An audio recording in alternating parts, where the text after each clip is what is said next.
Welcome back. MS fountain house, doctor Syed Imran Murtaza साहब, इस इदारे को चलाते कैसे हैं, यहाँ पर लोग पहुँचते कैसे हैं, वजूहात क्या हैं, ये सारी बातें इनसे पूछते हैं। डॉक्टर साहब आपका बहुत शुक्रिया जनाब। बिस्मिल्लाहिर्रहमानिर्रहीम।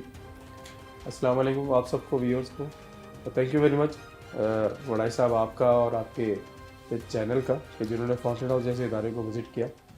और फाउंटेन हाउस ये ऐसा इदारा है कि जिस पे बीइंग पाकिस्तानी और बीइंग मुसलमान हमें प्राउड फील करना चाहिए sir. Fountain house south Asia का सबसे बड़ा इदारा और फाउंटेन हाउस दुनिया में 550 से ज़्यादा फाउंटेन हाउस मौजूद हैं और पाकिस्तान के फाउंटेन हाउस का नंबर दूसरा है।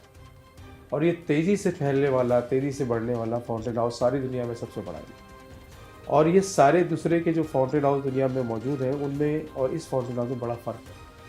वो सारे गवर्नमेंट फंडेड हैं और ये लोगों की मदद से चलने वाला इदारा। अच्छा, ये पूरा लोगों की मदद से भी लोगों की मदद से चलता है। ये अल्लाह ताला का बड़ा एहसान है कि हमारा तकरीबन 50 करोड़ का बजट है और 50 करोड़ अलमिया हमें हमारे पाकिस्तानी भाइयों की मदद से चलवाता है। यहाँ पर कितने अफराद रहते हैं जो हम मेंबर्स आप कहते हैं? हाँ। और आपकी अच्छी बात भी ये कि आप पेशेंट्स नहीं कहते, आप कहते हैं मेंबर्स हैं हमारे। अच्छा, इसमें बड़ी खूबसूरत बात है, इसको भी मैं आपको डिफ़ाइन करता हूँ कि हमने ये नाम क्यों रखा हुआ है। देखिए, हमारे इस माशरे में जो है वो एक स्टिग्मा है, एक हमारे ऊपर एक धब्बा है कि जब हम साइकेट्री की बात करते हैं, हम जब नफ्सियात की बात करते हैं तो लोग छुपते हैं, छुपाते हैं कि हर बीमारी के बारे में डिस्कस होता है एक्सेप्ट साइकेट्री के बारे में, क्योंकि इस पे स्टिग्मा है कि आपको पागल करार दे दिया जाता है। अच्छा, मैं अपनी सारी बात शुरू करने से पहले एक मैसेज आपके टीवी के थ्रू देना चाहता हूँ और वो मैसेज ये है कि देखिए, जिस तरह से लोगों को आँखों की बीमारी होती है उसके लिए आँख का होना शर्त है जी। आँख होगी तो बीमारी, तो आँखों की बीमारी हो सकती है। तो अगर जिसके पास दिमाग है तो उसको दिमाग की बीमारी हो सकती है। तो जो लोग ये टीवी का प्रोग्राम देख रहे हैं इस बात को समझ लें कि दिमाग की बीमारी होती उसी को है कि जिसके पास दिमाग है। तो आज अगर आपको ये बात समझ में आ गई तो फिर आज के बाद आप किसी ऐसे शख्स को जिसको दिमाग की बीमारी है पागल ना कहें, क्योंकि आपको भी उतने ही चांसेस हैं जितने उसको है। तो यहाँ पर तो इतने लोग रहते हैं, आते हैं, डॉक्टर साहब क्या वजूहात क्या बनती हैं यहाँ तक पहुँचना, कैसे पहुँचना? देखिए, हमारे पास जो है ना वो यहाँ पर जिस जगह आप बैठे हैं ये हेड ऑफिस है लाहौर, और हमारी दूसरी ब्रांचेस भी हैं। एक फ़ारुखाबाद है जो तकरीबन 25 एकड़ पर हमने बनाया हुआ है। तीसरा हमारा जो है वो सरकुदा है, वो 8 एकड़ का हॉस्पिटल बना हुआ है। चौथा मुल्तान में बना रहे हैं, 5वां फैसलाबाद में बना रहे हैं। आपका क्वेश्चन जो है ना वो बड़ा वैलिड है। इसके 2 पॉइंट्स हैं। देखिए, नेचुरली साइकेट्री के अमराज में मुब्तला लोग नेचुरली यहीं पे आते हैं, लेकिन ये आते कैसे हैं? क्योंकि ये एक बैरियर है। ये कोई आँखों का अस्पताल नहीं है, ये कोई दिल का अस्पताल नहीं है जहाँ पे जो लोग जाते हैं तो लोग उनके रिश्तेदार फटाफट साथ होते हैं कि चलो जी वहाँ चलना है। लोग उनकी मदद करते हैं, गाइड करते हैं, बताते हैं कि जी वो डॉक्टर बड़ा अच्छा है, वहाँ चले जाओ, यहाँ चले जाओ, और सपोर्ट करते हैं, पैसे भी देते हैं। और अगर खुदा ना खास्ता पेशेंट एडमिट हो जाए तो उसके लिए फल फूल भी लेके जाते हैं। तो फाउंटेन हाउस जो है ना वो वाहिद ऐसी जगह है, कोई फल नहीं आता यहाँ, कोई फूल नहीं आता। यहाँ बेटी को एडमिट कराते हैं, गाड़ी अनारकली में खड़ा करते हैं ताकि पता ना चले। बेटा वार्ड में एडमिट होता है और कहते हैं इंग्लैंड गया पढ़ने के लिए, पता ना चले। तो ये वो बैरियर्स हैं जो माशरे ने क्रिएट किए। आप कह रहे हैं कि लोग ऑन नहीं करते कि हमारे बच्चे को ये मसला हो गया। बिल्कुल, बच्चा बड़ों को ऑन नहीं करते। अगर खुदा ना खास्ता घर में आपके दादा को अल्जाइमर्स की बीमारी हो जाए, जो बुढ़ापे की बीमारी है, डिमेंशिया की बीमारी हो जाए, जो बुढ़ापे की बीमारी है, तो उसको छुपा के रखते हैं, दादा को पिछले वाले कमरे में बिठाते हैं। बेटी को अगर डिप्रेशन हो जाए तो बोलते हैं बेटी डॉक्टर के पास ना जाना, बताना भी नहीं किसी को, तुम्हारा रिश्ता नहीं होगा।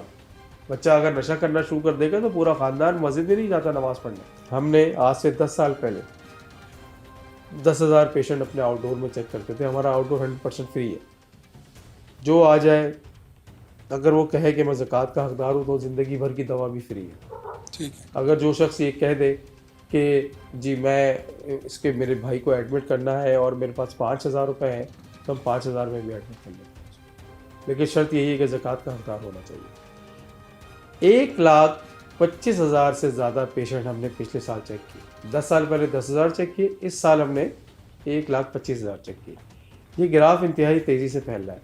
अच्छा, उसकी बड़ी वजूहत मैं बता दूँ आपको। पहली वजह तो यही है कि पूरी दुनिया में साइकेट्री की बीमारियाँ तेज़ी से फैल रही हैं और आफ्टर कोरोना तो ये और भी बहुत ज़्यादा तेज़ हो गया है मामला।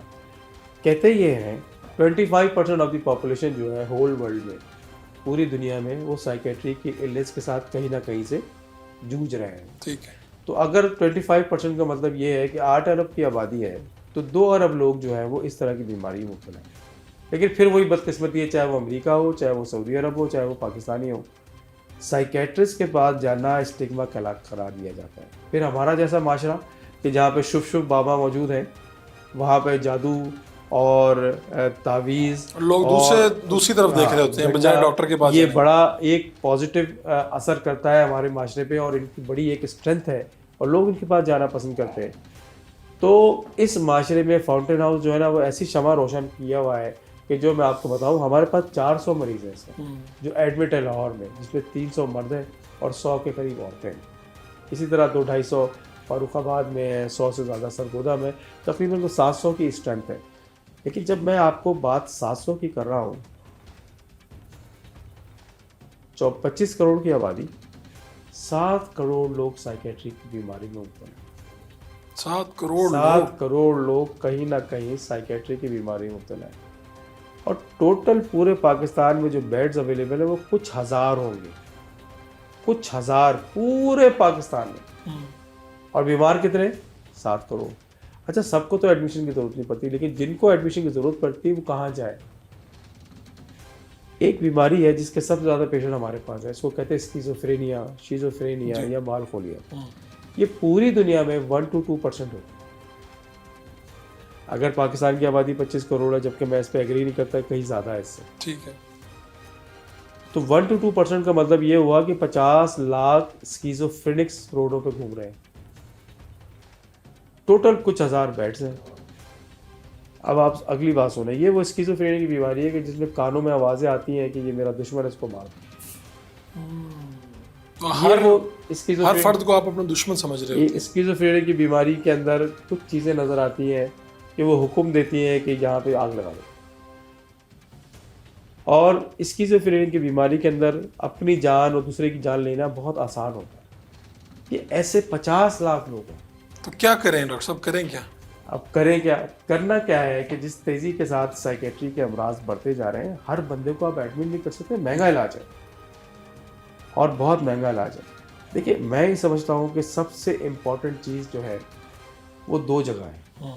एक तो घर और दूसरे मदारिस, जिसमें स्कूल, कॉलेज और मस्जिद आ गई। ठीक है। यहाँ से ट्रेनिंग देने की ज़रूरत है, यहाँ स्ट्रेंथन करने की ज़रूरत है। घर के अंदर एक अच्छा माशरा क्रिएट करने की ज़रूरत है। और फिर जब अगर खुदा ना खास्ता वहाँ पे साइकेट्रिक इलनेस आ जाए तो फौरी तौर पे डॉक्टर के पास जाने की ज़रूरत है।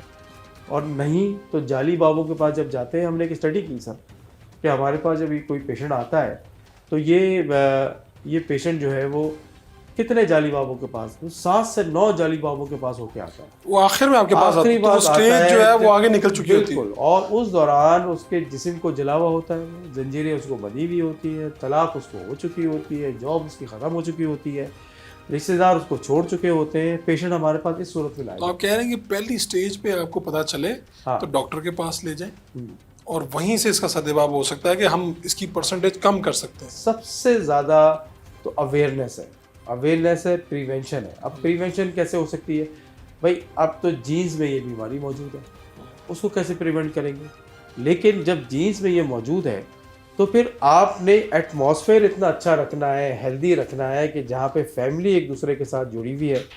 तो भाई जब साइकेट्रिक इलनेस आती है तो बहुत जल्दी आइडेंटिफाई कर हो जाए, तो फिर वो गोलियों से, काउंसलिंग से, इस तरह की बीमारी से ठीक हो बचा जा सकते हैं। सकता है। ठीक। और फॉलोअप के थ्रू भी हो सकता है। और दूसरा जो सबसे ज़रूरी चीज़ है, मैं बार बार इस टीवी के प्रोग्राम से आपसे कहना चाहूँगा कि जो उलमा हज़रात देख रहे हैं, जो असातिज़ा कराम देख रहे हैं, वो ज़रूर इन बीमारियों के बारे में अस्पताल में बात करें, हॉस्पिटल में जाने की तरफ बात करें, अपने मदारिस में बात करें, अपने स्कूल में बात लोगों करें, को इसका शऊर दे दें कि ये क्या है। लोगों को शऊर दें। मेरे लिए जो करीम आका की 2 हदीसें हैं वो बहुत इंपॉर्टेंट है इस मामले में।